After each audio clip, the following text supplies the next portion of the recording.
성도 여러분 안녕하십니까? 주님의 사랑과 은혜가 언제나 우리의 삶을 주장하셔서 믿고 살아가는 것, 믿고 형제들과 더불어 살아가는 것이 날마다의 복된 이 삶이고, 또 그러면서 함께 주님의 뒤를 쫓아간다는 것이 얼마나 아름다운 일인지 늘 경험하며 또 주님께 그 은혜를 감사하는 시간들을 보내고 있습니다. 굿뉴스 파노라마. 이제 저희는 지난 시간 소위 우리 교회 안에는 청소년들이 어떤 연말이나 아니면 무슨 행사가 있을 때마다 한 번쯤 다뤄보기를 원하는 또 선극이 있죠. 달리다곰, 소녀야 일어서라. 이 부분에 나오는 마태복음 9장에서는 23절부터 26절까지 회당장 야이로의 딸의 집에 들어가서 그 딸을 고치는, 살리는 장면들을 보았습니다. 이것이 이제 마가복음과 누가복음에는 조금 그 에피소드가 조금 더 자세히 구체적으로 기록되어 있는데, 지난 시간에는 마가복음에 나와 있는 말씀을 돌아봤습니다. 마가복음에 있는 말씀을 돌아보면서 죽은 것이 아니라 잔다. 즉 이 말은 죽은 것이 아니라 살아있다. 그래서 우리 그리스도인들은 우리들의 옆에 있는 누구를 바라보든 죽은 사람으로 보지 말고 산 사람으로 봐줄 수 있는 우리 안목의 변화가 필요하다, 이런 말씀을 드렸어요. 그리고 그런 것이 또 우리에게 주님의 주신 약속이 있어서 결국은 우리들은 그들을 하나님의 은혜로 살게 할 거니까 그런 은혜가 필요하다는 말씀을 드렸습니다. 오늘은 똑같은 내용이지만 마가복음 5장과 누가복음 8장에는 좀 다른 의미로, 다른 의미가 아니라 좀 더 이렇게 많은 내용들이 들어있기 때문에 오늘 누가복음 8장에 있는 말씀으로 이 말씀을 좀 더 들어보기를 원합니다. 그래서 선하신 이 주님의 이 사랑과 은혜가 언제나 우리들 이 주변에 함께 있을 때 정말 더 그 복음서도 기록된 분의 그 계시를 바라본 분이나 혹은 기록된 분들의 그 관찰적 시점에 따라서 좀 달라지는 것처럼, 여기 또 누가복음에는 또 더 깊은 내용들이 들어있는 것을 알 수가 있는데요. 누가복음 8장입니다. 여기 보면은 53절에 저희가 그 죽은 것을 아는 거로 비웃더라. 예수님은 그렇게 죽은 것이 아니고 잔다 그럴 때 사람들이 비웃었습니다. 그걸 아시면서 그 일을 하셨는데, 비웃는 것이 중요한 것이 아니라 주님이 그 사람들을 어떻게 보았느냐, 그리고 그 사람들을 산 사람으로 보았다. 근데 여기 이렇게 되어 있어요. 마태복음이나 마가복음에는 안 들어있는데 누가복음 8장 54절에 예수께서 아이의 손을 잡고 불러가라사대 아이야 일어나라 하시니, 마가복음에서는 달리다곰, 그랬더니 55절에 그 영이 돌아와 아이가 곧 일어나더라, 이렇게 돼 있어요. 그 영이 돌아오더라. 그러니까 이게 이제 우리는 그 영이 돌아왔다, 이런 말, 이것을 보면서 우리는 이제 이 영이 뭐냐, 이렇게 많은 다양한 것들을 따질 수가 있는데, 그러면 여기 이거는 뭐냐, 그 영이라고 하는 말의 표현이 이렇게 무슨 구약 성경과 신약 성경에는 헬라 구약 성경에는 네페시 루아흐, 구약 성경에는 하나님의 신 그럴 때 루아흐 영이라는 표현도 있고, 이쪽에서는 이제 푸뉴마나 푸시케 이렇게 돼 있는데, 그 푸뉴마 한 것이 이제 여기 그 영입니다. 또 영혼 그럴 때는 여기 푸시케 이런 말을 썼는데, 그러니까 이게 루아흐나 푸뉴마를 썼으니까 이 영은 생명의 기운이다, 이렇게 보시면 되겠어요. 하나님께서 그 생명의 기운을 넣었더니 돌아왔다. 영이 돌아와서 이 어린아이가 다시 일어났습니다. 주님은 그렇기 때문에 언제든지 모든 것들을 뭐 할 수 있어요? 살리실 수 있다. 이 말은 주님이 허락치 아니하면 죽지 않는다. 다시 명심해 두세요. 주님이 허락치 않으시면 땅에 떨어지지 않는다. 무엇마저도 참새한 마리 맞아도. 자, 이제 여기까지 여러분들이 좀 더 기억해 주시고요. 여기 돌아오시고. 이 이야기가 예를 들면, 사람들이 막 죽으면 사진을 찍어가지고 영혼이 떠났다, 영혼이 돌아온다, 영혼이 돌아가서 자기 죽은 시체를 바라보고 이런 것도 찍고 그런 얘기도 많이 하잖아요. 그런데 그런 개념에 대한 이야기로 이해하시기보다는 이 말씀은 말 그대로 하나님께서 흙으로 사람을 빚으시고 그 코에 생기를 불어넣으시니, 여기 그때 넣으셨던 그 생기, 이게 이제 구약 성경에는 루하우와 같은 말로 네샤마, 생기란 말 루하우를 쓰였거든요. 네샤마, 루하우라고 같은 용어로. 그게 이제 말하자면 생명의 기운이었습니다.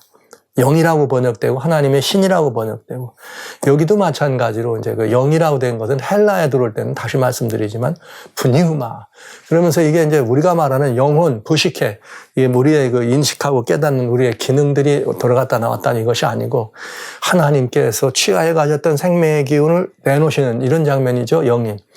이 영이 돌아왔다는 장면은 어디에 보면 잘 나와 있는가 하면 에스겔서에 보면은 37, 38, 39장에 보면은 그 골짜기에 말이죠. 막 이 죽은 뼈들이 있는 그야말로 아골 골짜기에서 생기 들어 명했더니 생기야 들어가라. 그럴 때 그 생명의 기운이란 뜻이죠. 그게 다 뭐예요? 그 영들이 돌아와. 그게 이제 루하흐, 여기 말하면 푸뉴마, 영이다. 이렇게 보시면 되겠습니다. 오늘 저는 이 말씀 가운데 이 이야기는 이제 거기까지 여러분 보시고요. 여기서 꼭 빼놓지 말고 봐야 될 부분이 있습니다. 그건 뭐냐면 이제 여기 누가복음에는 이제 그 부분이 들어 있어서 여기 보았는데, 여기에 특별히 뭐가 들어 있는가 하면 누가복음 8장 51절에 8장 51절. 그러니까 마태복음에는 이 말이 없고 마가복음 5장에는 여기에 뭐라고 되어 있느냐면 집에 이르러 베드로와 요한과 야고보 외에는 들어가기를 허락지 않았다. 근데 누가복음에는 누가 들어가느냐? 야의 부모 외에는 함께 들어가지 않았다. 그러니까 이 어린아이를 살리는 사건인데, 마태복음에는 누가 들어갔다는 말이 없고 마가복음에는 예수님의 세 제자가 들어간 거 돼 있고 누가복음에는 세 제자와 부모님까지 들어가 있습니다. 그러니까 제가 누가복음으로 보는 거예요. 전체가 다 포함되어 있는 기도를 보니까. 이게 굉장히 중요한 의미가 있다는 거죠. 이 말씀을 가지고 왜 예수님은 부모가 들어가는 건 당연히 들어갈 수 있었는데 제자들을 부르실 때 베드로와 야고보와 요한만 부르셨는가? 한번 생각해 볼 필요 있지 않아요? 근데 여기 그 예수님이 제자들을 별도로 이렇게 특별한 사건에 부르시는 사건이 세 번 더 있습니다. 그 첫 번째가 바로 이 야이로의 딸을 살릴 때 이렇게 들고, 두 번째는 변화산의 경험입니다. 그 다음에 세 번째는 겟세마네의 경험일 때 이 세 사람을 불러요. 그게 여기 누가복음 9장의 부모님은 당연한 참석자니까 말할 게 없고, 왜 셋을 불렀을까? 나머지 또 이렇게 제자들도 있었잖아요. 12명이니까 아직은 9제자도 있었는데 셋만. 그럼 우리 여기 생각해 볼 게 있습니다. 그럼 이제 우리는 그냥 여기 이 세 제자는 정말 어떤 일이 있을 때 그냥 믿음의 그런 역사에 의심치 않으니까, 세 사람을 의심치 않았기 때문에 의심 있는 사람들은 거기 들어갈 수 없어서 세 명만 데려 들어갔다, 이렇게 말씀하시는 분도 계시더군요. 그러나 다른 부분에서도 보면 이 셋만 그렇게 따라간 것은 의심하고 예수님의 그런 크신 역사를 일으킬 때, 왜 사람들이 말이죠, 믿지만 하고 두려워하지 말라 그랬을 때 제자들도 그럴 수 있죠. 죽었다는데 안 가시려고 그러나 이제 안 가시겠죠. 하실 수 있잖아요. 죽었다는데 갈 필요 이럴 수 있죠, 제자들도. 근데 여기 또 다른 말로 아까 말한 것처럼 죽은 사람을 일으키는 건 아직 못 봤으니까 거기에 불신의 마음으로 거기 그 자리 현장에 있으면 안 되니까 다른 제자들은 못 들어오고 셋만 데려갔다, 이런 표현을 하는데, 그것은 이 말씀의 전반적인 이런 부분으로 봤을 때는 온전한 이해는 아닌 것 같습니다. 왜냐하면 아까 말씀드린 것처럼 다른 두 번 변화산의 경험에도 세 사람만, 예수님의 겟세마네도 세 사람만 부릅니다. 근데 여기엔 의미가 있다. 무슨 의미인가? 이런 의미를 저는 보기를 원하는 거죠. 예수님이 회당장 야이로의 딸을 살린 것은 어떤 일이냐? 훗날을 위해서 준 거예요. 훗날. 부활의 증인입니다. 여기에 죽은 자가 일어난다고 하는 사실을, 실제로 죽은 사람이 죽었다가 그 자리에서 도로 이렇게 일어나는 경우를 본 적은 이것이 처음이고, 어쩌면은 이것이 처음이고, 다른 뒤에 나오는 부활의 경험 때 여러분 아시죠? 이 경험을 똑같이 경험한 사람이 있어요. 죽은 사람 일으키는 건 베드로입니다. 여러분 아시는 것처럼 욥바에 다비다라고 하는 제자가 있을 때 그 다비다가 죽었습니다. 그때 그 다비다를 누가 일으킵니까? 베드로입니다. 무엇 때문에 베드로는 죽은 다비다를 살릴 수 있는 그런 이런 결정적인 행사를 할 수 있었을까요? 바로 이 경험이죠. 예수님이 같이 하시는. 그러니까 이것은 뭐냐면 의심치 않는 제자들을 부르셨다 이기보다는 주님이 특별한 목적을 위해서 세 제자를 별도로 부르셨다. 이 특별한 목적이란 뭘까? 우선 첫째는 이런 목적이 있죠. 이건 부활의 증인으로 부르셨는데 부활의 증인이 많을수록 좋잖아요. 많을수록 좋잖아요. 그러나 여기에 이 세자들은 특별한 목적이 있어요. 첫째는 뭐냐? 여러분 아시는 것처럼 베드로는 수제자야. 만 제자 중에 제일 아마 나이도 많았겠죠. 아니면 제일 으뜸가는 누가 말하고 그래도 베드로는 예수님과 정말 그런 이 관계에서 수제자였던 게 분명합니다. 그 다음에 또 야고보는 제자들 중에서 가장 먼저 순교를 당한 사람이에요. 그럼 여러분 지금 베드로는 다비다를 살리는 그런 부활의 결정적인 역사를 행사하는 그런 제자였고 나중에 예수님 안 계실 때 야고보는 가장 먼저 순교를 당하는 순교자입니다. 그런가 하면 요한은 가장 마지막에 순교를 당하는 사람이 그 순교자입니다. 그러니까 이 세 명의 의미가 각자 다른 거죠. 제자들이 있었습니다. 가장 먼저 죽을 때 뭘 가지고 죽는 부활의 소명을 갔는데 예수님이 부활하시는 장면은 못 봤잖아요. 야고보도. 아무도 못 봤어요. 그러나 야고보는 이 아이가 죽었는데 그 영이 돌아와서 일어나는 걸 봤다고요. 그러니까 죽은 걸 확인하고 그 아이가 일어난 걸 봤단 말이죠.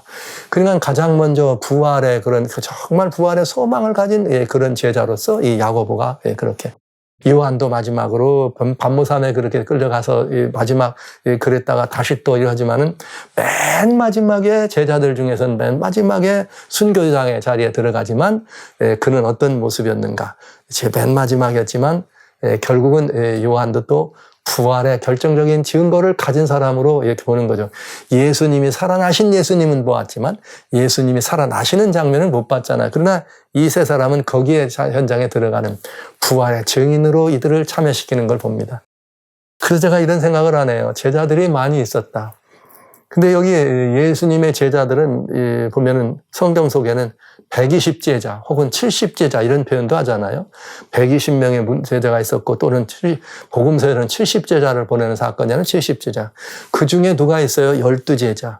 근데 12제자 중에 또 누가 있더라? 3제자가 있더라. 그러니까 이것이 이제 사람을 차별한다는 의미에서의 차별이 아니라 이것은 그 사역에 의해서 주님께서 미리 보신 사역의 그런 이것들을 미리 염두에 두시고 예수님이 계시지 않을 때 일어날 일들을 대비해서 제자들을 뭐 하시는 사건? 제자들을 양육하시는 예수님. 그런데 그 양육 가운데는 뭐로 제자들을 세우셨다? 부활의 증인으로 세우셨다. 그래서 이 제자들은 같은 제자, 그러니까 보통 제자와는 다른 12제자 하면 인류 제자입니다. 그러나 이 세 제자들은 그 인류 중에 초인류 제자다. 제가 이런 표현을 좋아하고 이런 말씀을 드리는 거예요. 제자인데 이 제자들은 초인류 제자다. 보세요. 자, 이건 무슨 증인이다? 부활의 증인이었다. 이건 이제 직접 목격하셨고, 베드로는 뭐 했다고요? 실제 예수님이 돌아가신 이후에 요바에 있는 다비다라고 하는 소위 도르가라고 하는 여인이 죽었는데 그 여인을 가서 어떡합니까? 그 여인을 일으켜내잖아요. 그 여인아 일어나라. 똑같은 이 소녀를 일으키던 예수님의 모습을 우리는 거기서 볼 수가 있습니다. 그것이 제자들이 이 땅에서 그런 잠들어 있는 그들을 일으키는 그런 사건의 첫 번째 모습인 것을 우리는 보게 됩니다. 자, 이제 여기 이제 그런 이 모습들을 이게 보면서 두 번째는 어떤 장면이 있었느냐? 여기 이제 마태복음이니까 마태복음에 보면은 17장에 이런 사건이 나와요. 마태복음 17장에 보면은 변화산의 사건이 여기 나오는데 마태복음 17장입니다. 여기에 이렇게 되어 있어요. 엿새 후에 예수께서 베드로와 야고보와 그 형제 요한을 데리고 따로 높은 산에 올라가시더라. 거기서 예수님이 정말 하나님의 아들이신 정말 하나님의 예수님의 신성을 목격하는 놀라운 사건이 거기 일어나는 걸 우리가 보잖아요. 그런데 여기에 이제 이런 사건들을 보면서 우리는 뭐를 알 수 있냐면 베드로와 야고보와 형제 요한만을 데리고 올라가셨다. 그러면 이건 왜 그랬을까? 왜 예수님은 다 제자들은 안 올라가고 여기에 이 예수님의 이렇게 세 제자들만 데리고 가셨을까? 이들은 누구였는가? 재림의 증인으로. 그러니까 두 제자는 똑같아요. 야고보는 첫 번째 순교자, 요한은 마지막 순교자. 이들에게 필요한 건 부활의 소망이요, 예수님이 다시 오신다고 하는 재림. 제자들이 예수님 돌아가신 다음에 뭘 소망으로 살았어요? 예수님이 자기들이 살아있는 동안에 오실 거를 소망으로 안 했겠습니까? 근데 그런 제자들에게, 그런데 그렇게 살아왔는데 제일 먼저 순교장에 들어가는 이 야고보에게는 주님이 부활하시는 이 부활의 증인, 그다음에 그 예수님의 그런 그 하나님의 그런 신성을 친히 목격하는 재림의 증인으로 설 수 있었다. 근데 실제 여기 베드로서에 보면은 베드로후서에 베드로가 이런 말을 합니다. 여기 이제 아주 중요한 이 표현이 되겠는데요. 베드로후서 1장에는 뭐라고 되어 있느냐면 이런 말씀이 있어요. 예수님의 수제자라고 말하는 베드로가 1장후서 14절부터 이렇게 볼게요. 이는 우리 주 예수 그리스도께서 내게 지시하신 것 같이, 예수님이 베드로에게 가르쳐준 것 같이 나도 이 장막을 벗어날 것이 임박한 줄 안다. 나도 곧 죽을 거다. 그걸 잘 안다. 이제 자기도 순교당하는 걸 알죠. 그러니까 내가 뭐라 하냐면 베드로가 그렇기 때문에 내가 힘써 너희로 하여금 나의 떠난 후에라도 필요한 때는 이런 것을 생각나게 하려 하노라. 내가 떠난 때에 필요하면 너희에게 이런 것이 생각나게 한다 하면서 무슨 말을 하느냐 이렇게 말해요. 16절에 1장 16절에 우리 주 예수 그리스도의 능력과 강림하심을 너희에게 알게 한 것이 공교히 만든 이야기를 좇은 것이 아니요 우리는 그의 크신 위엄을 친히 어떡한지라 본지라. 베드로나 다른 제자들은 베드로 말고 다른 제자들은 예수님의 인자로 오신 예수님의 모습만, 물론 부활하신 이후에도 인자로 오신 인성을 계신 예수님만 보셨어요. 그러나 예수님이 신성의 위엄을 가지고 본 것은 여기 마태복음 17장에 나오는 뭐예요? 예수님의 변형하신 모습. 변화산의 모습이에요. 그래가지고 모세와 엘리야와 예수님이 함께 탁 거기 서 있을 때 굉장한 모습을 본 것이죠. 근데 이제 이 모습을 훗날 베드로는 제자들에게 뭐라고 표현했어요? 제자들에게 내가 떠난 이후에라도 내가 친히 예수님의 강림을 목격했다는 사실을 알려서 기억나게 하려고. 즉 재림의 증거로 보여준 거죠. 예수님의 강림의 증거. 그것은 다른 게 아니라 재림의 증거입니다. 그러면서 말세 기롱하는 자들이 와서 주의 강림하신다는 자리 어디 있느냐 하면서 재림 얘기를 하는 거거든요. 그러니까 여기 이 맛은 굉장히 중요한 거죠. 예수님이 저희 앞에서 변형되사 얼굴이 해같이 빛나며 옷이 빛과 같이 휘어졌더라. 그럼 이제 벌써 이건 우리는 무슨 모습이에요?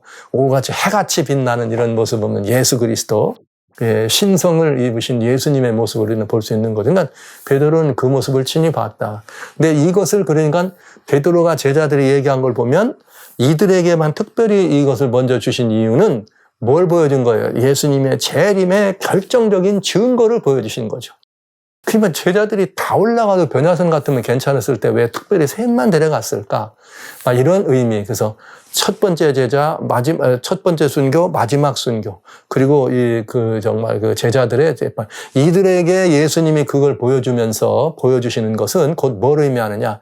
모두 다는 아니고 나머지 또 할 일이 있으니까 남아있으면서 산 밑에서 있으면서 이 세 세계는 특별한 주님의 그런 그 역사, 그런 사역을 필요로 해서 보여주시는 그런 사건을 우리는 보게 되네요. 그래서 베드로와 요한과 야고보는 특별히 제자들 가운데도 예수님께서 정말 부활의 주인, 생명의 주인이라는 사실을 그 눈으로 직접 목격한 분들이고, 다시 말씀드립니다. 예수님이 부활하였을 때 부활하신 예수님을 보았지 예수님이 부활하신 장면을 보진 못했어요. 그러나 야이로의 딸을 살릴 때 베드로와 야고보와 요한은 죽은 사람이 살아나는 걸 봤단 말이에요. 막 그대로 살아나는 걸 봤다는 게 놀라운 일 아닙니까? 그러니까 이제 이들에게는 이 부활의 결정적인 증거가 필요해서 더 강력한 증인으로 이렇게 할 때 예수님의 모든 제자들이 다 증인이지만 특별히 이제 이렇게 먼저 죽을 사람, 맨 나중 죽을 사람, 그리고 정말 수제자를에게 그걸 보여주시면서 모든 제자들이 이제 이들을 통해서 그 이야기가 전달이 되도록, 그러면 이제 제자들을 통해서 다른 제자들에게 전달이 되도록, 그 다음에는 120제자에게, 그 다음에는 이제 오늘날 우리를 믿는 예수님의 증인들에게 이런 전달이 되지 않았겠어요? 이렇게 우리는 보게 됩니다. 여러분 아시는 것처럼 이제 사도 바울도 실제 여기에 참여를 안 했지만은 사도 바울도 누가 나옵니까? 사도행전에 보면 20장에 유두고가 떨어져가지고 죽었을 때 사도 바울이 뭐에 유두고를 일으키는 사건이 나와요. 이렇게. 그래서 그렇게 하나님의 제자들을 통해서 그 정말 아마도 저는 바울이 예수님이 하시는 장면은 목격하지 못했지만 예수님의 부활에 대한 예수님의 모든 것들을 그가 계시를 바라보면서 엄청난 그런 성령이 충만해서 그런 역사를 섬기는 일이 있었다. 이렇게 확신하는 거죠. 그 다음에 하나 더는 또 뭐가 있느냐 하면은 우리 주님께서 우리들에게 뭘 또 보여주시냐면 고난에 대한 거죠. 그게 이제 여기 베드로서의 전반적인 이렇게 베드로서를 이렇게 여러분 바라보시면은 대단히 중요한 이런 부분들을 우리가 보게 돼요. 어떻게 이제 베드로를 보느냐면 우리 주님께서 여기 베드로전서 1장에 특별히 베드로전서 1장 그 다음에 베드로전서 1장과 2장 여기 3장까지 뭐가 있냐면 특별히 3장에는 고난에 대한 이야기가 특별히 주어지는데 여기 우리가 말이죠 이렇게 이 고난을 받는 이런 것도 앞으로 다 그래요. 우리 주님께서는 정말 이렇게 그런 고난을 받았지만 뭐 하지 않았다? 그걸로 인해서 자기들을 이렇게 해야 하는 그런 이들을 이렇게 여기 보면서 20절 볼게요. 죄가 있어, 베드로 전서입니다. 이건 2장. 죄가 있어 매를 맞고 참으면 무슨 칭찬이 있겠니? 오직 선으로 행함으로 고난을 받으면 이는 하나님 앞에 아름다웠다. 이를 위하여 너희가 부르심을 입었으니 그리스도도 너희를 위하여 고난을 받으사 너희에게 본을 끼쳐 그 자취를 어떻게 따라오게 했다. 이렇게 됐어요. 그럼 예수님의 고난이라고 하는 거는 마지막 돌아가실 때 고난이죠. 사셨을 때 그런 것보다는 예수님이 그러면서 돌아가실 때 뭐라고 했느냐? 그는 그런 고난을 받으실 때에 너희를 자취를 따라오게 하는 고난을 받는데 저는 죄를 범치 않고 그 입에 괴사가 없었다. 억울함을 겪었을 때도. 그러면서 욕을 받되 욕하지 않고 고난을 받되 위협하지 않고 오직 공의로 심판한 자에게 부탁하시더라. 이렇게 하면서 친히 나무에 달려 십자가 사건, 고난을 얘기하는 거예요.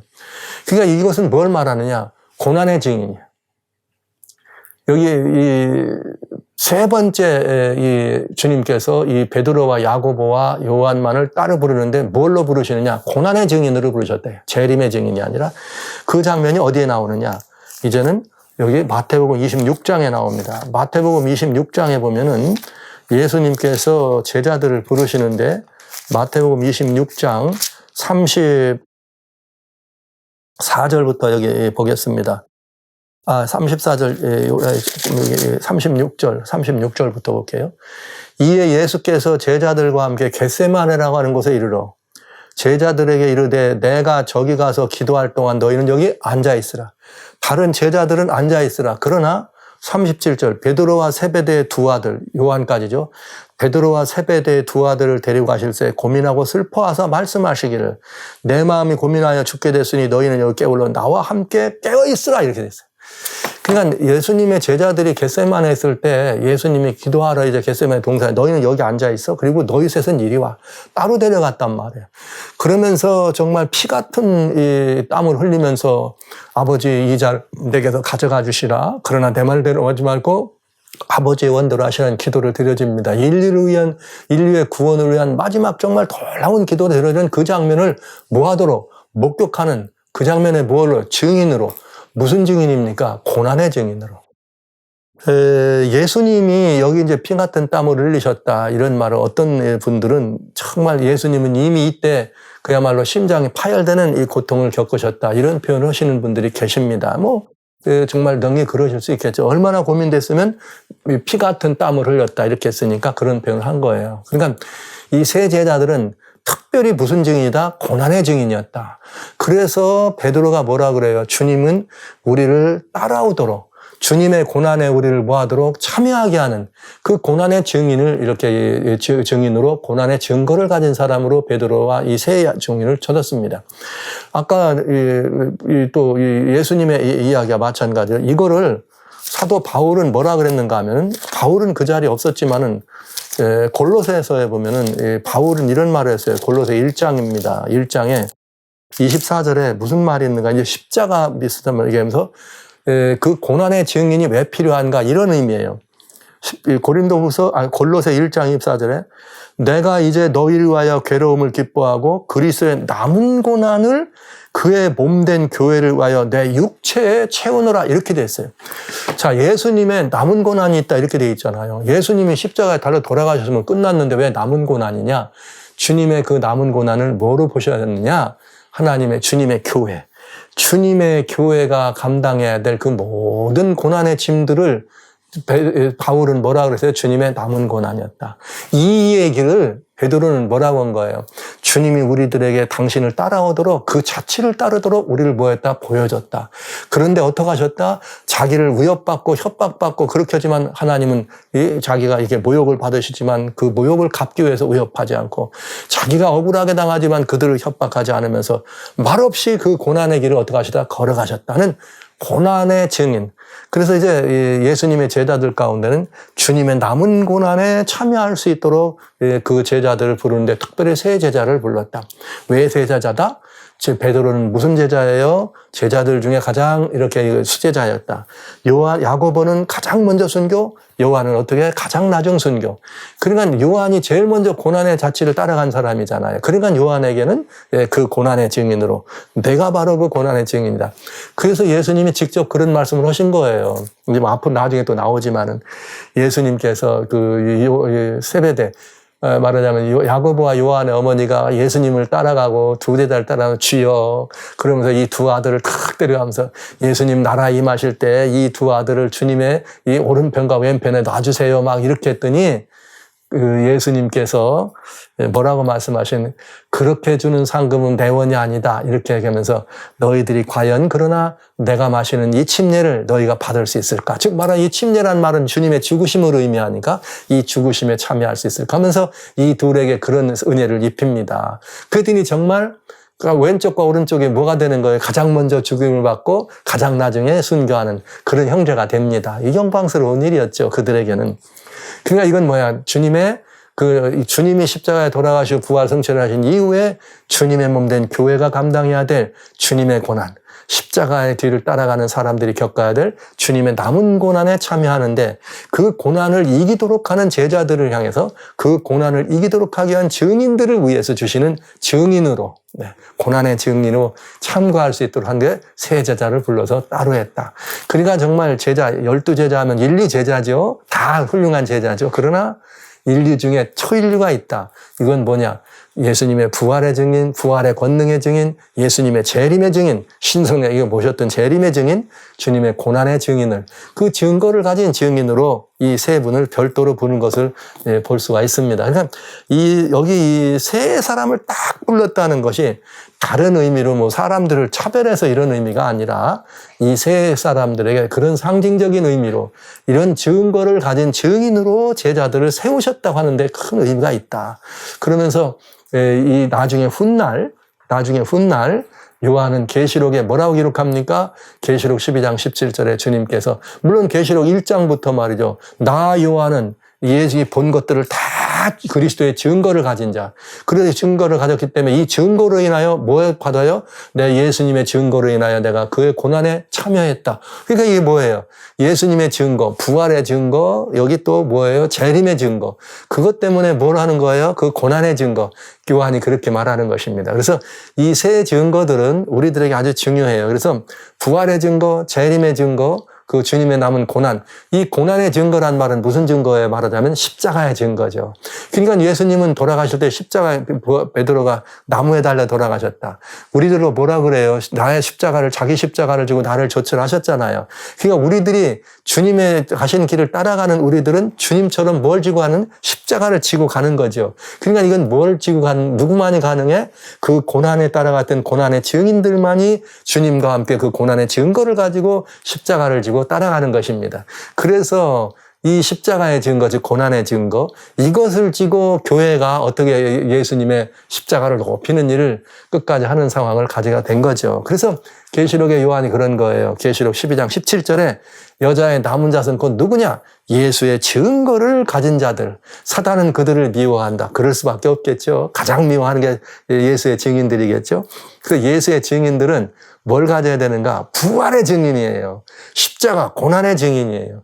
그리고 주님의 남은 고난을 내 몸에 채울 수 있는 담대한 믿음과 담대한 그런 하나님을 향한 진리의 무공절제를 세우는 것과 같은 그런 이 마음이 있을 때 우리는 예수의 증거를 가진 예수의 증인들이 되는 것입니다. 사랑하는 형제 여러분, 형제자매 여러분, 성도 여러분, 여러분들은 이 훌륭한 제자라고 저는 생각합니다. 그런데 여러분, 이분들만 훌륭한 제자는 아니잖아요. 그런데 보세요. 제가 일부러 우리들의 이해를 조금 더 우리 걸로 가져오기 위해서 좀 더 우리 경각하기 위해서 마태복음 26장 아까 36절에 너희는 여기 앉아 있어라.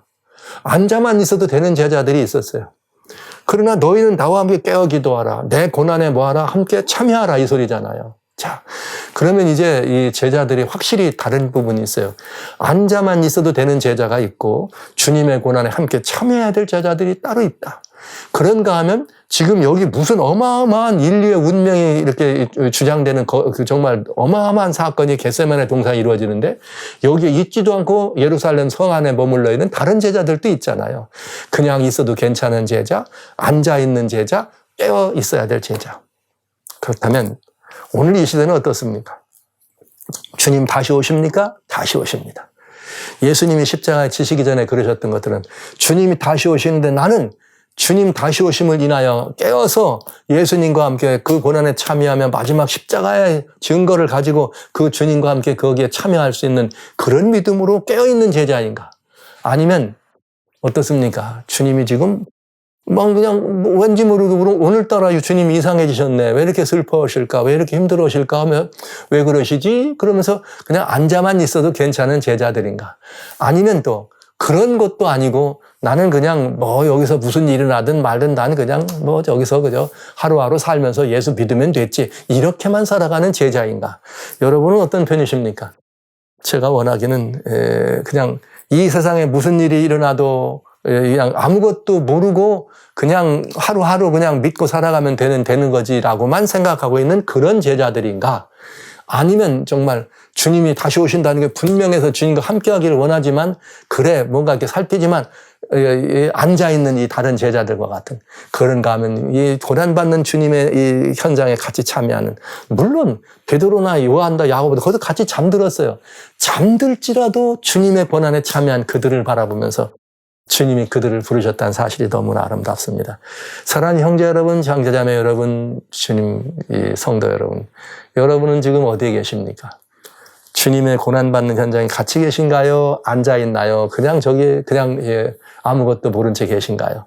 전 여러분들 모두가 다 적어도 주님이 다시 오시는 그 현장 속에서 함께 깨워서 또 다른 사람들을 깨우기 위해서 뭔가 마음을 쓰고 함께 기도의 자리에 참여하고 피 같은 땀방울을 흘리지 못하더라도 우리가 그 주님의 남은 고난에 참여해서 어찌되었든 예수님의 다시 오심을 증거하기 위해서 우리의 모든 걸 기울여 바치는 그런 주님의 제자로 함께 섰으면 참 좋겠습니다. 여러분 모두를 그런 자리에 함께 하시도록 초청합니다.